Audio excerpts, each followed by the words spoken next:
Peuple du Burkina Faso, camarades combattants pour la liberté, pour la paix, la souveraineté et l'indépendance réelle. C'est un honneur et un plaisir pour moi de m'adresser à vous au seuil du nouvel an 2024 pour vous souhaiter aux Burkinabés de l'intérieur comme de l'extérieur, aux amis et aux partenaires du Burkina Faso, bonne et heureuse année 2024. Rendons grâce à Dieu qui nous a permis de voir ce jour, qui marque donc la fin de l'année 2023. Prions également le bon Dieu pour ceux-là qui ont donné leur vie pour l'indépendance du Burkina Faso, dans la reconquête de notre territoire, que leur âme repose en paix sur la terre libre du Burkina Faso. Nous prions également que Dieu accorde une santé à tous ceux-là qui aujourd'hui se retrouvent blessés du fait donc de leaders terroristes et qui ont mené le combat noble pour notre liberté. Nous sommes solidaires de toutes ces personnes qui ont dû quitter leur contrée, qui se retrouvent aujourd'hui personnes déplacées internes.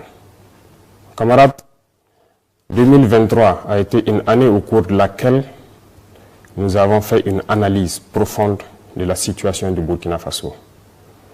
Une année au cours de laquelle nous avons posé un diagnostic profond des maux qui minent le Burkina Faso. Ce qui a amené de prendre des décisions importantes. Ces décisions ont été de briser les premières chaînes de l'esclavage, de l'impérialisme, du néocolonialisme. Parce que, dit-on, vous ne pouvez espérer retrouver votre objet perdu en faisant appel à l'aide à celui qui vous l'a dérobé. 2023 a été une année où beaucoup d'initiatives ont vu le jour. Le 11 décembre dernier, comme nous le résumions, à propos de tout ce que nous avons pris comme initiative dans le domaine de la défense, dans le domaine sanitaire, surtout aussi dans le domaine de l'autosuffisance alimentaire. Beaucoup d'initiatives de développement, d'industrialisation ont été lancées. C'est le lieu pour moi donc de saluer le peuple burkinabé pour sa résilience, pour avoir compris le sens du combat que nous menons, pour la reconquête du territoire et pour l'indépendance réelle du Burkina Faso.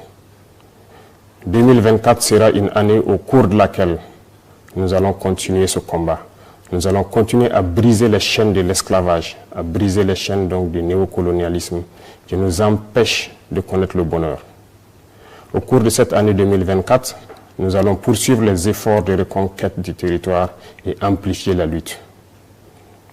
C'est pour cela que du côté de la défense, nous verrons la création donc de la première brigade de combat que nous avons dénommée, donc la brigade spéciale et d'intervention rapide qui regroupera les différents bataillons d'intervention rapide, un groupement de forces spéciales et un groupement spécifique. Cela, c'est toujours dans le sens de la réorganisation de notre armée, de sa réarticulation, de la relocalisation des différentes forces en mesure de faire face.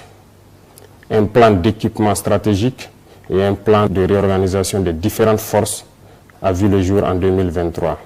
Cela va se concrétiser en 2024 par l'arrivée donc de nouveaux moyens lourds de protection et d'augmentation donc de la puissance de feu des unités combattantes. En plus donc de ce volet, il faut savoir que 2024 sera aussi une année de défis, parce que nous nous sommes fixés des objectifs sur le domaine donc de la reconquête et aussi donc le retour des différents PDI dans leur localité et leur sécurisation. Au cours de l'année 2023, comme je vous le disais, beaucoup d'initiatives ont été entamées. Et en 2024, nous devrons pouvoir approfondir et mettre réellement en œuvre tout ce que nous avons entamé. Notamment l'initiative présidentielle pour l'autosuffisance alimentaire et aussi l'offensive agro-pastorale du ministère de l'Agriculture qui a été lancée dernièrement. La campagne sèche est en cours dans toutes ces deux initiatives pour que nous puissions, au cours de l'année 2024, atteindre aux besoins, s'approcher de l'autosuffisance alimentaire. C'est un défi pour nous et j'invite donc le peuple burkinabé à s'approprier ces initiatives et à pouvoir se lancer partout où vous êtes pour que l'État puisse aussi vous accompagner et que nous puissions relever ces défis-là. Dans le domaine de l'industrialisation et aussi donc de tout ce qui peut aller dans le sens d'apporter un plus à tous ces vaillants commerçants qui font de leur mieux pour desservir les différentes localités de Burkina Faso. Beaucoup d'initiatives seront prises dans ce sens. L'APEC est déjà lancée, qui nous permettra d'avoir un certain nombre d'usines, mais beaucoup d'initiatives sont à venir au cours de l'année 2024.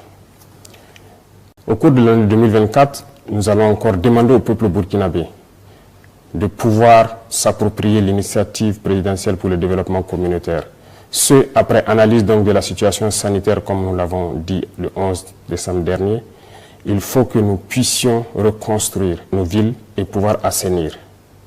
Il s'agira donc pour les populations de s'approprier cette initiative et de pouvoir se lancer dans l'assainissement, l'urbanisation et faire en sorte que nos cadres de vie soient encore plus agréables pour que certaines épidémies que nous avons connues ne puissent pas ressurgir au cours de cette année-là. Le combat que nous menons aujourd'hui est également un combat de la culture. Comme vous l'aurez remarqué, en posant donc un diagnostic du problème, nous avons compris que la colonisation nous a déracinés. Nous avons perdu notre culture. Notre belle culture qui nous enseigne la paix, la solidarité, l'entraide. Nous avons perdu ces valeurs. Voilà pourquoi nous tenons à ce que la culture occupe une place importante donc, dans notre combat. C'est ce qui a amené donc à aujourd'hui officialiser nos langues nationales et aussi à créer le Conseil de communauté à travers donc, ce projet de loi qui vient d'être adopté donc, à l'Assemblée.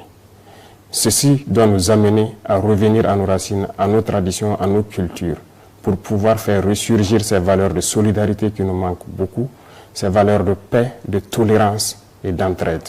Sur le volet de la corruption, il faut dire que l'année 2023 a été une année où ce phénomène a perduré. Pour 2024, nous comptons donc lancer la machine de la lutte contre la corruption. C'est le lieu donc pour moi d'inviter toutes ces institutions et structures qui œuvrent donc dans la lutte contre la corruption à redoubler d'efforts pour que à jamais nous puissions bannir ce phénomène de notre société. Camarades, nous restons convaincus de notre trajectoire, de la lignée que nous avons adoptée. Il n'y a pas meilleur que cet itinéraire que nous avons emprunté pour notre liberté, pour notre souveraineté et pour que le Burkina puisse prospérer. Nous sommes convaincus et avec le peuple burkinabé, nous sommes rassurés plus que jamais que le combat que nous menons est noble pour le Burkina Faso, pour l'AES et pour l'Afrique tout entière.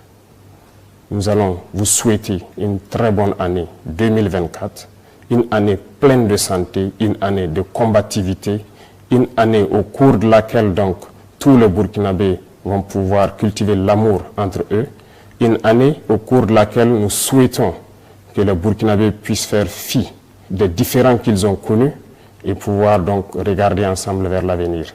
Une année de bonheur, une année au cours de laquelle les espoirs des uns et des autres donc, vont se voir accomplis.